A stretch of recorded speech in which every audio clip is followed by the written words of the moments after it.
দুই জেনারেল, ক্ষমতার নেশা, ডুবছে দেশ।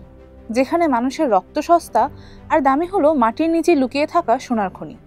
এটি শুধু একটি গৃহযুদ্ধের গল্প নয়, এক প্রাচীন সভ্যতার, এক জাতির ধ্বংসের ইতিহাস। সুদান একসময় যারা কাঁধে কাঁধ মিলিয়ে লড়েছিলেন, আজ তারা একে অপরের রক্তের নেশায় মত্ত। ছিলেন সাবেক এক স্বৈরশাসকের ঘনিষ্ঠ সহযোগী, এখন ক্ষমতার সিংহাসন নিয়েই তাদের লড়াই। এই প্রতিযোগিতার মাসুল দিচ্ছে সাধারণ মানুষ। ভাঙছে পরিবার, হারিয়ে যাচ্ছে শহর, আর দুর্ভিক্ষের দংশনে নিঃশেষ হচ্ছে জীবন। সোনার খনি ও স্বার্থের টানে এই সংঘাতে জড়ো হয়েছে বৈশ্বিক শক্তিগুলোও। 21 শতকে সুদান যেন ফিরে গেছে প্রাচীন অন্ধকারে, যেখানে নিরাপত্তা, ন্যায় বিচার আর মানবতার অস্তিত্ব প্রায় বিলুপ্ত। প্রশ্ন হচ্ছে, কারা এই দুই জেনারেল?